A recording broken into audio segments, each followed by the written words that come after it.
1 dari 3 pria itu menderita kondisi ejakulasi dini. Pertanyaannya adalah, apa saja sih penyebab dari ejakulasi dini? Fakta menariknya, penyebab dari ejakulasi dini itu berbeda-beda berdasarkan dari jenis ejakulasi dini. Di video kali ini kita akan membahas ya, apa saja penyebab ejakulasi dini dan jenis-jenis dari ejakulasi dini. Saya Dr. Jeffrey Albarit Ribowo, spesialis andrologi, ahli di bidang reproduksi pria. Setiap minggunya saya rutin berbagi konten mengenai edukasi seksual, reproduksi, dan kesuburan pria di channel ini. Kalau misalnya ada pertanyaan atau request mau tema selanjutnya bahas apa, bisa tinggalkan di kolom komentar bawah ya. Jangan lupa juga follow akun Instagram dan TikTok saya di @jeffreyat, G-E-F-R-Y-A-T. Karena di sana saya lebih rutin berbagi informasi kesehatan dalam konten video-video yang pendek. Baik, sekarang kita kembali ke topik pembahasan. Sebelum kita melangkah lebih jauh, kita harus tahu dulu ya, apa sih yang disebut dengan ejakulasi dini, berapa durasi ejakulasi normalnya, dan apa perbedaan antara ejakulasi dini dengan disfungsi ereksi.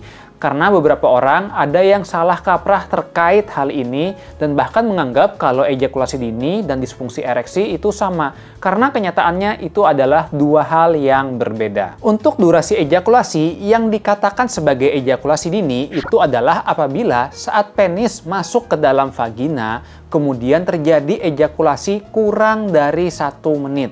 Kondisi inilah yang disepakati sebagai ejakulasi dini. Terkait pembahasan mengenai durasi ejakulasi yang normal, saya sudah pernah membuat video yang khusus membahas hal ini. Kalau misalnya mau menyaksikan, bisa klik link di atas ya. Kelainan ejakulasi dini itu berbeda dengan disfungsi ereksi alias impotensi. Kalau di ejakulasi dini, yang bermasalah adalah durasi ejakulasinya. Jadi saat penis masuk ke vagina, keluarnya itu cepat. Sementara kalau kondisi impotensi atau penyakit disfungsi ereksi, itu adalah terdapat permasalahan di kekerasan ereksi penis. Tentu tidak menutup kemungkinan ya, seseorang yang menderita disfungsi ereksi, dia juga menderita ejakulasi dini. Terkait ejakulasi dini, dia dibagi menjadi 4 jenis. Dan masing-masing jenisnya ini ada penyebabnya sendiri. Untuk mudahnya, kita akan menghafal jenis dari ejakulasi dini itu menjadi 4S. Jadi ada 4 kategori ejakulasi dini yang masing-masing diawali huruf S. Tipe yang pertama itu adalah ejakulasi dini sejak awal. Yang dimaksud dengan ejakulasi dini sejak awal di sini artinya adalah pria tersebut sudah menderita kondisi ejakulasi yang cepat saat dia pertama kali melakukan hubungan seksual dengan pasangan dan terjadi terus-menerus hingga sekarang. Dengan kata lain, ejakulasi dininya itu sejak awal, bukan yang dia didapat di pertengahan usianya. Gejala dari ejakulasi dini yang sejak awal ini ada beberapa. Salah satunya adalah pria tersebut mudah bergairah dan mudah ereksi. Jadi misalnya ya, ketika ada pria-pria yang menyaksikan sebuah gambar yang sebetulnya bagi banyak orang biasa saja. Tapi bagi orang yang menderita ejakulasi dini sejak awal, dia mudah bergairah dan bahkan mudah terjadi ereksi. Kondisi ini disebut dengan premature erection dan ini merupakan salah satu gejala dari ejakulasi dini yang sejak awal. Selain itu, orang tersebut juga akan menderita gejala seperti penisnya cepat kempes setelah terjadi ejakulasi. Jadi misalnya pria tersebut habis ejakulasi langsung kempes begitu saja dan ia kesulitan untuk mendapatkan ereksi kembali setelah ejakulasi. Memang normalnya pria itu hanya bisa mendapatkan 1 kali ejakulasi dan orgasme saat berhubungan seksual. Tetapi bagi pria-pria muda, ia biasanya bisa mendapatkan ereksi kedua setelah menunggu beberapa waktu. Ada yang hitungan menit, bahkan hitungan jam. Nah, kalau misalnya pada pria yang menderita ejakulasi dini sejak awal, ia kesulitan sekali untuk mendapatkan ereksi yang kedua setelah mengalami ejakulasi. Ditunggunya cukup lama, padahal ia masih usianya relatif muda.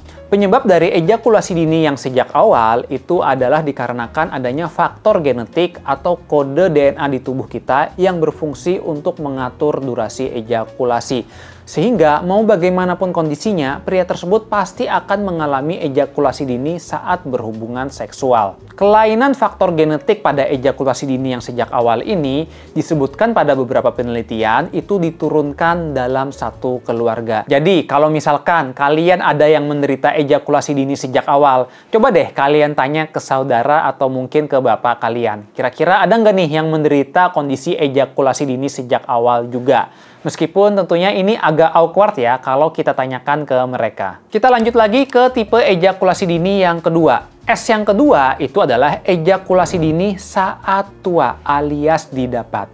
Yang dimaksud dengan kondisi ini itu adalah pria tersebut saat awal-awal ejakulasinya normal saja durasinya. Tetapi seiring berjalannya waktu dan penambahan usia, tiba-tiba pria tersebut mengalami kondisi ejakulasi dini alias ejakulasinya lebih cepat. Ada beberapa penyebab yang bisa mengakibatkan ejakulasi dini saat usia tua atau didapat ini. Salah satunya bisa dikarenakan adanya permasalahan hormon di tubuh, adanya penyakit di tubuh, juga bisa ada penyakit seperti disfungsi ereksi, atau mungkin permasalahan hubungan dengan pasangan yang mengganggu psikis. Tentu untuk penanganan terbaik kalau misalnya menderita ejakulasi dini saat tua atau didapat ini adalah untuk menangani akar penyebabnya. Sekarang tipe ejakulasi dini yang ketiga. S yang ketiga itu adalah ejakulasi dini subjektif. Yang dimaksud dengan ejakulasi dini subjektif adalah sebuah keadaan di mana pria tersebut merasa kalau ejakulasinya itu dirasakan cepat. Tetapi setelah dilakukan pemeriksaan dan pengecekan, sebetulnya durasi ejakulasinya itu normal-normal saja. Jadi secara mudahnya adalah dia menganggap dirinya itu sakit ejakulasi dini di saat sebetulnya normal. Hal ini sering saya temui ketika berpraktik sebagai dokter andrologi. Sering ya ada pria yang datang, dia bilang gini, "Dok, saya kayaknya kena ejakulasi dini." Ketika saya tanya, "Bapak durasi ejakulasinya saat berhubungan berapa?" "Oh, durasi ejakulasi saya kalau penetrasi itu 10 menit." Nah, sebetulnya durasi ejakulasi 10 menit itu sudah normal. Karena sudah ada data penelitian ya yang menyebutkan kalau rata-rata durasi ejakulasi dari seluruh dunia itu adalah selama 5 menit 24 detik. Dan kita sebut ejakulasi dini kalau kurang dari 1 menit. Sehingga kalau udah 10 menit itu udah 2 kali dari rata-rata alias normal-normal saja. Ada beberapa penyebab yang bisa mengakibatkan ejakulasi dini subjektif. Salah satunya adalah menggunakan pembanding yang salah. Jadi banyak pria yang dia menggunakan standar durasi ejakulasi normal itu berdasarkan film-film porno yang ditonton. Tentu kalau kita menyaksikan film porno ya, pria tersebut biasanya bisa mampu menahan ejakulasinya sampai 20 atau bahkan 30 menit. Yang harus kita pahami, tentunya kondisi tersebut merupakan kebutuhan untuk industri pornografi. Karena sudah pasti ya mereka ada menggunakan teknik editing atau mungkin menggunakan obat-obatan, juga mencari pemeran yang memang durasi ejakulasinya lebih lama. Tujuannya ya sekali lagi untuk hiburan pornografi. Karena bayangin aja kalau misalnya ya kita nonton film porno, 3 menit udah terjadi ejakulasi, selesai. Ya akhirnya tidak ada yang bisa disaksikan lebih lanjut. Makanya pada industri pornografi mereka mencari pemeran dengan durasi lebih panjang dan menggunakan sedemikian cara agar ejakulasinya lebih lama. Selain itu, kondisi lain yang bisa menyebabkan ejakulasi dini subjektif adalah permintaan dari pasangan. Saya juga pernah menemui ada kasus pria yang merasa kalau dia itu ejakulasi dini dikarenakan dicap oleh istrinya terkena penyakit tersebut. Setelah saya gali lebih lanjut, rupanya hal ini dikarenakan saat berhubungan seksual, pria tersebut bisa mencapai orgasme, yaitu dengan munculnya ejakulasi. Tetapi pada wanitanya, ia tidak bisa mencapai orgasme. Alhasil, wanita tersebut menganggap kalau pria itu terkena penyakit ejakulasi dini, dengan harapan kalau ejakulasinya lebih lama, itu bisa membantu supaya wanitanya bisa mencapai orgasme. Padahal yang harus diketahui, sekali lagi, kalau durasi ejakulasinya sudah normal, lebih dari 1 menit atau bahkan bisa sampai 5 menit, itu tidak perlu kita khawatirkan. Justru kalau kondisi ini yang terjadi dikarenakan wanitanya belum mencapai orgasme, maka pria tersebut harus belajar untuk memahami bagaimana cara untuk memuaskan wanitanya. Bukan memperlama durasi ejakulasinya, karena mau diperlama bagaimanapun, kalau wanitanya tidak diberikan rangsangan yang betul, tentunya ia masih akan kesulitan untuk mencapai orgasme. S yang terakhir untuk tipe ejakulasi dini yaitu adalah ejakulasi dini situasional. Yang dimaksud dengan ejakulasi dini situasional adalah keadaan seorang pria di mana saat berhubungan seksual terkadang ejakulasinya itu normal, tetapi terkadang juga ejakulasinya itu dirasakan lebih cepat alias kurang dari 1 menit. Misalnya dari 10 kali berhubungan mungkin ada keadaan sekisaran 1-2 yang ejakulasinya lebih cepat. Kondisi inilah yang disebut dengan ejakulasi dini situasional. Biasanya ejakulasi dini situasional itu terjadi terjadi pada keadaan-keadaan tertentu saja, tidak terjadi terus-menerus. Ada beberapa penyebab yang bisa mengakibatkan terjadinya ejakulasi dini situasional ini. Salah satu penyebab yang cukup sering saya temui adalah kelelahan fisik juga pikiran saat berhubungan seksual. Jadi misalkan ya, saat pria dan wanita dia melakukan hubungan seksual, sebetulnya pria tersebut dia sedang kurang mood karena fisiknya itu terlalu lelah, kemudian pikirannya juga sedang stres karena ada beban pekerjaan, tetapi ia tetap memaksakan berhubungan seksual karena diminta oleh pasangannya. Yang terjadi adalah tentunya ejakulasinya menjadi lebih cepat dari biasanya. Hal ini dikarenakan fisik dan psikisnya itu mengalami gangguan. Sekali lagi kita harus tahu ya, kalau fungsi ereksi juga fungsi ejakulasi itu tidak masuk ke dalam pikiran sadar atau saraf yang bisa kita kendalikan, melainkan ia diatur oleh sistem saraf yang tidak bisa kita kendalikan secara langsung. Itulah mengapa kalau kondisi fisik dan psikisnya bermasalah, maka hal ini bisa menyebabkan terjadinya ejakulasi yang lebih cepat. Atau misalnya nih, pasangan tersebut melakukan hubungan seksual, tetapi tempatnya kurang kondusif, misalnya ribut-ribut, ada banyak tamu dan orang di luar, sehingga mengakibatkan pria tersebut cemas, akhirnya yang terjadi adalah ejakulasinya lebih cepat saat berhubungan seksual.